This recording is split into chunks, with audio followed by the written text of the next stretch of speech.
Well, in the first film, the main characters were more like loners, and this film is more about the teamwork. So how did you came up with this idea of making a duo with the brothers?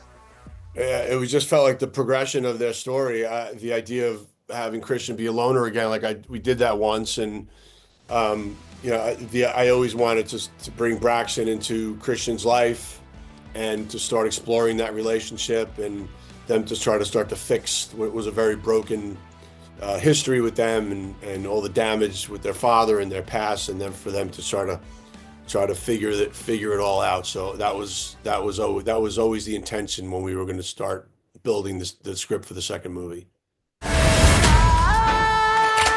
Braxton, thank you. Are you ready?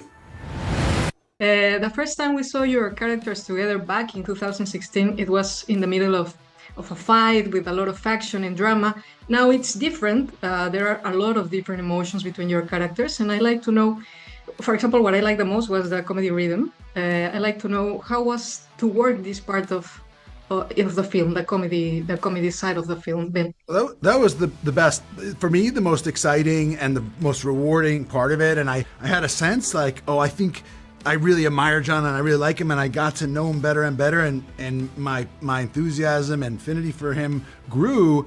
And the experience of that sort of back and forth, that's a very hard thing to plan or time or structure. It kind of relies on what happens in the moment. It's a sort of, you try to catch lightning in a bottle kind of thing. That's the best experience with this kind of acting and relationship in a movie that I've ever had, and it just makes me want to do it again more. It makes me want to do every movie with this guy. In this world better than punching somebody in the face who's got it coming? No. Just shut the front door. You. Hey! That's so. I feel the exact same way. It just it really fit. It felt enormously natural and real and a thrill that that's happening with Ben Affleck. You know what I mean? It's very it's really cool for me. I think one of the things about what you were saying that I think is really interesting is I think if you do go back, and it's really a testament to these guys who are making this movie, with Gavin and Bill and Ben, it absolutely tracks. Everything absolutely tracks. This relationship absolutely tracks. You can see just in those few moments that they were together.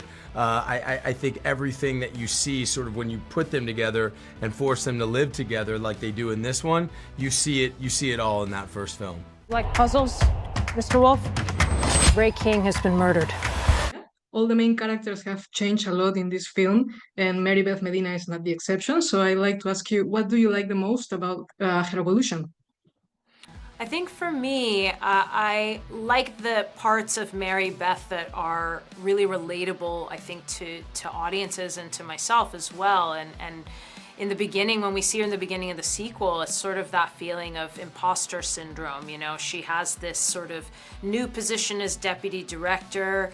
And it's that question of, have I earned this position? Am I here because I would be able to get here with my own hard work and intelligence? Or is it because J.K. Simmons' character, Ray King, kind of put me here, or the accountant put me here?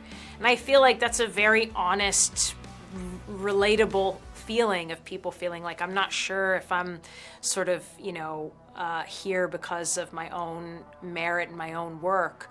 And how sort of isolating that can be. And I feel like what I love about not just my character, but all the characters, is they are really distinct in the things that they're navigating. They're very sort of isolated and individual, and they're all kind of loners in a way.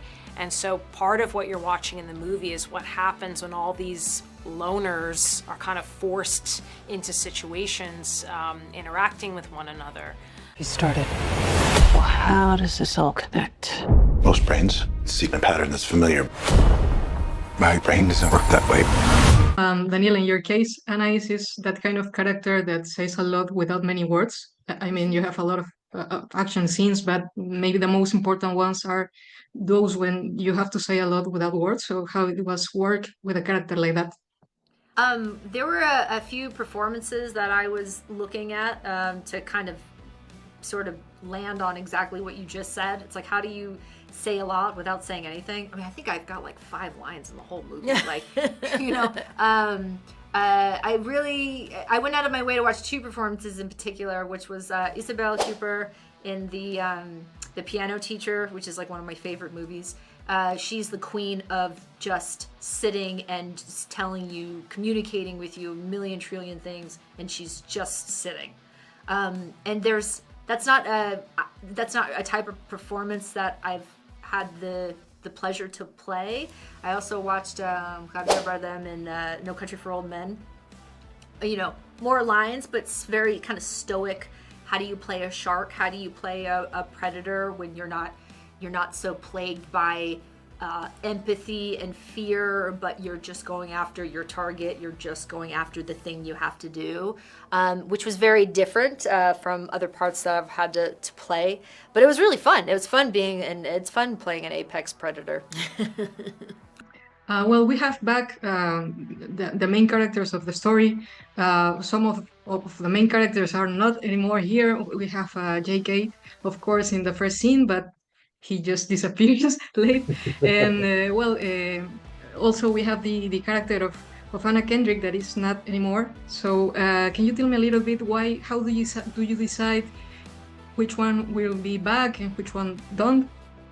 Yeah, so I had a painful conversation with JK because Bill and I decided that we wanted to, we wanted it to be personal for Christian, to pull him into another plot. We wanted it to be personal for him and then for Mary Beth. So it felt like we had to take out Ray. So that wasn't a fun conversation with JK, but it is what it is. And he understood. And Anna and Dana, I never intended her to be in the second movie because her character would get in the way of the 2 brothers, and I really wanted the second movie to be about the 2 brothers. That being said, now the third movie, if we get to do a third, because Bill and I and Lynette have always wanted to do 3, don't be surprised if Dana Cummings is in the third movie.